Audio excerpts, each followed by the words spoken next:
distintos desenlaces políticos, bien sea que haya una sanción, o bien sea que haya una descalificación política, o bien sea que simplemente la sociedad adquiera conciencia de cuál es la calidad de los distintos actores que están en el escenario público. Ahora bien, yo quisiera agregar lo siguiente. Efectivamente, profesor Chemel, es posible que haya un gobierno alternativo sin una mayoría numérica en el Congreso. Y yo diría, no se necesita de entrada que las fuerzas alternativas tengamos la mitad más uno, eso es ideal y ojalá sea así, y estamos trabajando para que sea así. Pero lo que se necesita digamos, en caso de que no tengamos esa mayoría mitad más uno, de todas maneras es una masa crítica importante, un grupo importante de senadores y representantes que allá, ya en el escenario mismo del Congreso, con el poder del gobierno y con una masa crítica sólida ideológicamente, doctrinariamente, afiliada, digamos, a una consigna de transformación de la sociedad, arrastra ya en el resto de congresistas lo que falta para hacer esa mayoría. Yo a eso no le tengo temor. Lo que sí no puede ocurrir es que esas listas nuestras alternativas vayan a fracasar y tengan unas votaciones muy bajas, porque eso sería catastrófico. Y termino diciendo, hay un riesgo, efectivamente hay un riesgo, de que esas fuerzas tradicionales tengan votaciones muy altas. ¿Por qué? Porque manejan el presupuesto público y manejan la burocracia del Estado.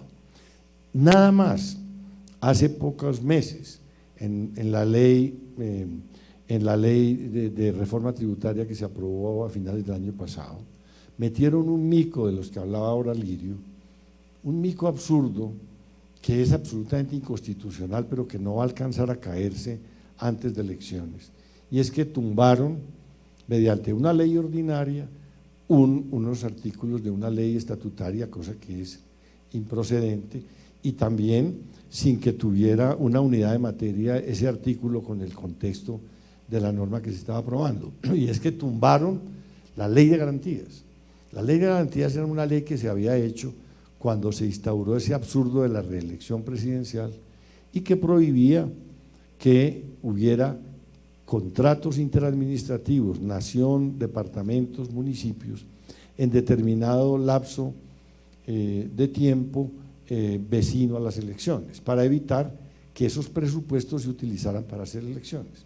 Pues tumbaron esa norma, esa prohibición, y ¿saben cuánto soltaron al torrente presupuestal y de ejecución presupuestal de los municipios y los departamentos en unos procesos que son absolutamente corruptos, porque son los congresistas del sistema, del aparato, digamos mayoritario, los que señalan en qué obras se van a invertir esos recursos, y además allá sobre el terreno, en el municipio, con el alcalde, son esos senadores y representantes los que señalan los contratistas, y de ahí se deriva toda una corruptela donde roban plata por un lado, las obras se hacen de mala calidad porque los contratistas tienen que pasarle a los congresistas parte del contrato, pero además se utilizan para hacer proselitismo, para hacer elecciones, para enriquecerse y además para poner toda una nómina burocrática alrededor de sus contratos, que por supuesto está afiliada a los intereses electorales de los congresistas que intervienen en esas decisiones. ¿Saben cuánto soltaron a ese torrente de inversión pública para esta época preelectoral? La bicoca de 70 billones de pesos. 70 billones de pesos es hoy la caja menor con la que están haciendo la campaña política las fuerzas tradicionales. Ese es un músculo electoral impresionante, porque estamos hablando de que son platas que se utilizan en proyectos que se desarrollan en provincias, en veredas, en municipios, y de todas maneras en un espectro de población muy pobre que termina agradeciendo infinitamente ese tipo de inversiones y de entregándole el voto o esos congresistas, a través de esos contratos, pues obtienen recursos para comprar votos entre comunidades pobres. Entonces, la competencia es muy desigual, profesor Chemel, Alirio, y digamos, tenemos que ser conscientes de eso, y por eso los que somos amigos de que allá haya una fuerza alternativa, que apoye un gobierno alternativo en el Congreso, vigorosamente, para poder hacer las leyes y para darle gobernabilidad al gobierno, no para hacer todo lo que el gobierno quiera, no, vamos a discutir y vamos a controvertir y vamos a mejorar lo que pensamos unos y otros, el gobierno y los congresistas, para hacer leyes mejores y para hacer una política mejor, pero vamos a trabajar en una actitud constructiva para transformar esta sociedad y transformar el Estado. Necesitamos entonces un apoyo enorme de quienes tienen conciencia electoral para que voten y ayuden a que las demás personas entiendan el papel del Congreso y lo que significa llevar allá personas comprometidas con los cambios que necesita el país. Termino diciendo esto, recogiendo unas palabras de Alirio en su intervención anterior. Ya les decía, yo fui constituyente del 91. La Constitución del 91, queridas amigas y queridos amigos, está virgen. De pronto la han hecho daño, porque han hecho 50 contrarreformas, pero digamos que el alma de esa Constitución está intacta, está virgen. Lo que pasa es que cada Constitución nunca ha estado en manos ni de gobiernos ni de congresos que quieran esa Constitución. Ha estado en manos del enemigo, lo mismo que el acuerdo de paz, en manos del enemigo. Son las paradojas de la historia colombiana. Los dos hitos más importantes en la democracia colombiana en los últimos 50 años, tal vez en un siglo, son la Constituyente del 91 y el acuerdo de paz. Y los dos instrumentos de los que nos podemos sentir orgullosos históricamente los demócratas en Colombia, se los entregó el pueblo colombiano al enemigo. La Constitución del 91 a unas mayorías del Congreso que fueron a tratar de demolerla, y en eso llevan 30 años. Y el pacto y el acuerdo de paz a los enemigos del acuerdo de paz, que habían anunciado que si ganaban las elecciones iban a hacer trizas el acuerdo de paz, y la verdad es que le han hecho mucho daño. Entonces, jóvenes, estamos hablando del futuro de este país, que es el futuro de ustedes, porque personas como yo ya estamos en una generación que no tiene futuro. El único que esperamos es ayudar a que a ustedes no les toque vivir lo que nos tocó vivir a nosotros. Ustedes tienen que pelear muy duramente, como estamos peleando nosotros, por ese futuro que les pertenece. Y ese futuro depende de que haya unas mayorías en este Congreso y un gobierno alternativos. Bueno, muchas gracias. Dando continuidad a esta importante cátedra, ¿no? Es una cátedra la que da el senador Marulanda. Es importante, bueno, arranco por donde tú arrancaste, ¿no? Yo pertenezco al pacto histórico, yo no tengo número, las listas del pacto histórico son cerradas, cremalleras. Si elegimos 40 senadores van a ser 20 hombres, 20 mujeres, hay líderes afros, líderes indígenas, líderes campesinos, líderes sindicales, líderes ambientales, artistas, bueno, hay de todo. Y la lista a Bogotá y al Senado son cerradas, entonces solo hay que marcar el logo del pacto histórico, no hay que marcar números ni hay rostros, son listas cerradas, cremalleras. ¿Por qué consideramos que somos alternativos o por qué nos llaman alternativos? Hay una cosa que se decía desde los diálogos de Platón, y es que le preguntaban, maestro, ¿qué es lo justo? Y él decía, lo justo es lo que conviene al más fuerte. Y de alguna manera nosotros lo que hemos tenido toda la historia, y sobre todo en la historia contemporánea, es un Estado corporativo, es decir, un Estado capturado por intereses legales e ilegales, para gobernar en función de intereses privados y no en función del bienestar general, no en función del medio ambiente, no en función de la vida, de la naturaleza, no en función de los derechos humanos, sino en función de negocios. Me explico. Aquí cada vez que gana un presidente la presidencia, se reúne el Consejo Gremial Nacional que son todos los gremios económicos, empresarios, financieros, y arman un plan de 100 puntos, 150 puntos. Apenas llega el presidente, le dicen: presidente, nosotros financiamos su campaña, la de los partidos, esto es lo que queremos que usted haga.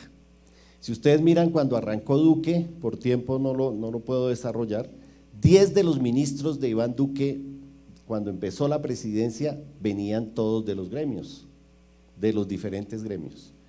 Entonces, es un Estado corporativo porque se captura precisamente no para hacer leyes en favor, o sea, ni para gobernar ni para hacer leyes, se financian las campañas políticas. Por ejemplo, un tema que yo he trabajado, el tema del etiquetado frontal de advertencia para las bebidas azucaradas, las gaseosas, los ultraprocesados y demás, que finalmente se aprobó y no se ha aplicado. Los empresarios, Duque cuando era senador salía arremangado diciendo por qué en la reforma tributaria no se le podía poner impuestos a las bebidas azucaradas. Y esas empresas fueron las que le financiaron la campaña presidencial. Estoy hablando de Postobón, bueno, de las empresas de esas bebidas. Entonces, se anteponen los intereses de las empresas a la vida de la gente, a la salud de la gente, que la gente no pueda enterarse cuando se compra algo en el supermercado, si eso tiene sodio, si eso tiene mucha sal, mucha azúcar, si eso es dañoso para la salud. La mitad de los muertos de COVID de esta pandemia es porque tenían enfermedades relativas, no transmisibles, a el consumo de ese tipo de productos, de ese tipo de alimentos. Entonces, ese Estado corporativo capturado hace que los congresistas, Anatolio vote sí, ¿se acuerdan? Anatolio vote sí, el Congreso está lleno de Anatolios, o sea, de unos congresistas que no leen las leyes, que no leen los proyectos, que no hacen debates, sino simplemente son Anatolios votando sí, de acuerdo a la línea que le orienta el partido, el presidente de la bancada, y votan a ciegas, no les importa, y votan en contra de los intereses del país. Por eso es que somos alternativos. Nosotros no compramos votos, a nosotros no nos financia Coca-Cola, ni nos financia una multinacional, ni nos financian los gremios económicos, ni nos financia, nosotros venimos acá a exponerles a ustedes propuestas e ideas, a decirles: mire, llevamos 200 años de mal gobierno, siempre ha gobernado la burguesía, la oligarquía, siempre hemos tenido un Congreso cooptado a esos intereses. Y lo peor es que no solamente ha sido una cooptación de empresas, ha sido una cooptación de aparatos criminales. Lo estamos viendo ahorita con Otoniel. Otoniel ha matado líderes sociales, Otoniel ha hecho masacres, Otoniel es el comandante de un grupo paramilitar, Otoniel está contando qué generales y qué miembros del gobierno lo apoyaban. Y Duque lo premia extraditándolo para que vaya y negocie en los Estados Unidos una pena por narcotráfico y no responda por los crímenes de lesa humanidad acá. El narcotráfico es el megaproyecto más grande que tiene este país, el que más riqueza produce. Y el Congreso nunca ha permitido avanzar en una política antidrogas que sea diferente para garantizar precisamente que esos poderes económicos no se den. El Ñeñe Hernández estaba ahí en la posesión de Duque en primera línea, ¿no? Entonces, aquí también tenemos una cooptación mafiosa del Estado y por eso hemos tenido paramilitarismo y por eso hemos tenido guerra sucia y por eso están asesinando a los líderes sociales. Anoche mataron a un amigo, Teófilo Forero, el líder social, mataron a dos, también mataron a Jorge Tafur. Teófilo fue capturado por la Fiscalía este año en un montaje judicial y lo soltaron a los 8 días y se probó que era un montaje judicial. Anoche lo asesinaron. ¿Quién le hizo el montaje judicial? Pues la inteligencia, la policía, la SIJIN, el ejército, y anoche lo mataron. El país del mundo donde más asesinan ambientalistas en Colombia. ¿Y por qué? Luego, ¿qué hace un ambientalista? Pues oponerse a las empresas mineras, a las petroleras. ¿En qué país tenemos 19 batallones mineroenergéticos? con más de 76.000 soldados para cuidar los negocios de las multinacionales, no para proteger las comunidades. Entonces la captura no solamente es por negocios, es también para matar a la gente, para asesinar a la gente. Volvimos a las masacres, el año pasado 98 masacres, 73.000 desplazados, 174 líderes asesinados. Iván Duque va a Europa a hablar del ambientalismo y Colombia, primer país del mundo en asesinato de ambientalistas. Eso no puede ser. En eso somos diferentes. Nosotros representamos la vida, nosotros representamos la paz, nosotros podemos representar lo que es la educación como una garantía. Ustedes que son privilegiados, que están acá, que han podido viajar, cuando ustedes van a otras ciudades del mundo hay metro, hay universidades públicas, hay educación pública, hay investigación científica. Aquí el invento más grande, me decía un profesor de la Nacional, es la cola y pola. Sí, aprendimos a mezclar la gaseosa y la cerveza, ¿no? Entonces, de verdad, aquí la fuga de cerebros es impresionante.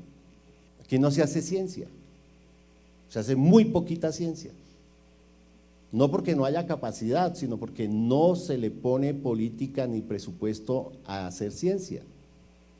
Entonces, por eso nosotros consideramos o nos llaman alternativos, porque no estamos casados con que el poder político sea un negocio en favor de grupos mafiosos, de grupos económicos nacionales o transnacionales. No quiere decir con esto que nosotros no queramos que las empresas ganen plata, por supuesto, las empresas tienen que ganar plata, tienen derecho a ganar plata, pero las empresas tienen que ser controladas, no someter la ley a la voluntad de las empresas para beneficiar sus negocios y perjudicar a la ciudadanía.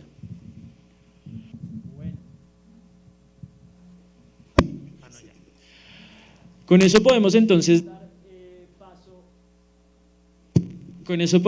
dar paso a las preguntas acá del auditorio. Le voy a pedir la ayuda al profesor Andrés.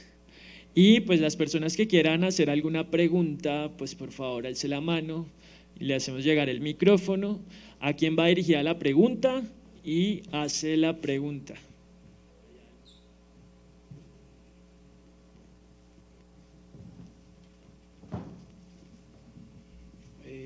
Muy buenas tardes, mi nombre es Sebastián Muñoz, yo soy egresado del Poli de Ingeniería Industrial. Lo primero que quisiera comentar es que pues pienso que la dinámica hubiera sido más chévere si en vez de dar una radiografía del país nos hubieran dado más propuestas, ¿no? Me parece interesante lo que mencionaste sobre la fuga de cerebros. Entonces mi pregunta es sobre qué cambiarías, por ejemplo, en el modelo de MinCiencias, que cada vez nos está diciendo que para ser investigadores necesitamos tener una maestría, un doctorado, pero un estudiante que participe en un semillero pues no tiene relevancia. O hablar sobre las nuevas tendencias tecnológicas como por ejemplo la legalización del blockchain, de las criptomonedas. ¿Cuánta gente está perdiendo plata en esos fraudes y nosotros hablando de otras cosas? Entonces, esas serían mis dos preguntas para los dos candidatos.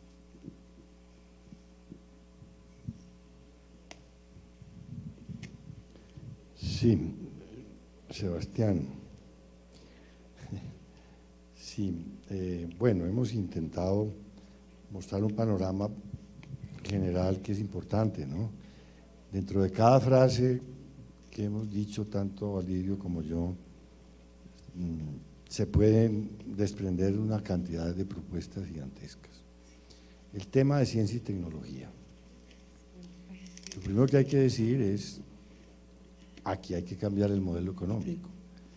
No podemos seguir pensando la economía como se viene pensando desde hace muchas décadas, porque es una manera de enfocar la economía que genera lo que tenemos, un país desigual, un país con el 43% de la población en pobreza, un país que tiene 8 millones de personas indigentes, un país que tiene un crecimiento económico muy precario y una concentración de la riqueza, la mayor en las Américas y una de las más, es uno de los países más inequitativos del mundo.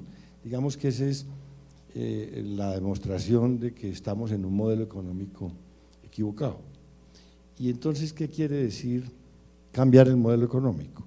Cambiar el modelo económico es darle una vuelta a las prioridades del gasto público. Primero, fortalecer el músculo del Estado, que ya hablamos de eso, ya dijimos que una de las cosas que hay que hacer es una reforma al sistema tributario, que entre otras cosas no solamente lo vuelva progresivo, equitativo y eficiente, sino que fortalezca el músculo fiscal del Estado. Y entonces, adicionalmente hay que decir, hay que cambiar las prioridades del gasto. ¿A qué me refiero? Tomemos el caso que menciona Lirio, la ciencia y la tecnología. En países como Colombia, la inversión en ciencia y tecnología no la pueden hacer las empresas privadas ni los particulares, porque no tenemos un músculo económico en el sector privado lo suficientemente importante para impulsar la investigación científica y tecnológica, que demanda unos recursos muy importantes. En los países ricos, la investigación científica y tecnológica la hacen las grandes corporaciones, también la hace el Estado, pero en países como Colombia no la puede hacer sino el Estado, no es viable. ¿Cuánto invertimos del presupuesto general de la Nación en ciencia y tecnología? Yo le digo, el 0.09% del presupuesto general de la Nación. Es decir, para pagar la burocracia del ministerio. ¿Qué más quiere decir invertir, cambiar el modelo económico? Es cambiar las prioridades del gasto. Por ejemplo, el sector agropecuario.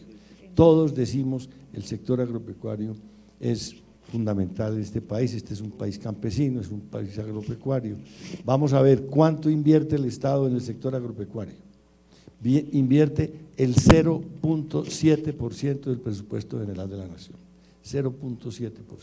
Por supuesto, es un país que no tiene desarrollado el campo, porque no hay una inversión en infraestructura vial, en infraestructura de centrales de acopio, en sistemas de riego y avenamiento, en electrificación, en salud, en educación pública, en ciencia y tecnología, en semillas mejoradas, en crédito de fomento, en fin, en todo lo que tiene que hacerse para que el sector agropecuario crezca. No hay con qué, el 0.7% del presupuesto. Cambiar el modelo es, así como estamos diciendo, hay que cambiar el componente de ciencia y tecnología en el gasto público, hay que cambiar también el del sector agropecuario. Como hay que cambiar todos los que son importantes. Por ejemplo, importante, la inversión en cultura. La inversión en cultura en el presupuesto del Estado es el 0.14%, nada. Cambiar, por ejemplo, la inversión en medio ambiente. ¿Cuánto invierte el Estado colombiano en medio ambiente? Estamos hablando de un país que tiene unos recursos que son recursos estratégicos de la especie humana, del planeta, para la conservación del planeta, la Amazonia, los bosques tropicales húmedos, la mayor biodiversidad del planeta, la hidrología superlativa de este país. Eso, que es un patrimonio de la humanidad, está en manos de los colombianos. ¿Cuánto invertimos en conservar eso? El 0.3% del presupuesto general de la Nación. A cambiar el modelo económico es cambiar la composición de ese gasto público y priorizar lo que nosotros creemos que hay que priorizar. Las cifras de deportes, por ejemplo, tan importante para la juventud como la de cultura, es igual, un 0.2%. Inclusive, miremos presupuestos como el de la justicia, Alirio. ¿Sabes cuánto es el presupuesto de justicia en el presupuesto general de la Nación? El 1% del presupuesto, cuando en lo que llamamos defensa, que es un gasto perforado y penetrado por la corrupción, por el despilfarro y por la violación de los derechos humanos, es el 12% del presupuesto general de la Nación, el 12% del presupuesto. Entonces estamos hablando de darle una vuelta profunda a la manera de concebir el país y de concebir el papel del Estado en esa realidad social del país, para decir qué es lo que vamos a impulsar y qué es lo que vamos a cambiar para que el gasto público sea más eficiente en términos sociales y para que el Estado cumpla más cabalmente su función en la sociedad colombiana. Es eso. Ahora, aquí no estamos hablando de los detalles de las cosas, que tal vez es la expectativa que tú tienes, de hablar ya de proyectos específicos, porque entonces nos quedaríamos aquí varios días hablando de cosas muy puntuales.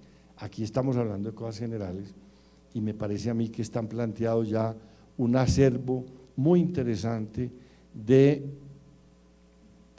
panoramas, de cosas que hay que hacer desde una nueva visión de lo público, que será posible si hay unas fuerzas alternativas que lleguen a conducir esta nación desde el Congreso y desde el gobierno. Bueno, yo no sé si damos rotación, voy a hacer, porque lo que explicó el senador Iván Marulanda es muy concreto. Sebastián, indudablemente el tema es educación. Hay que mejorar la educación, la cobertura, la calidad,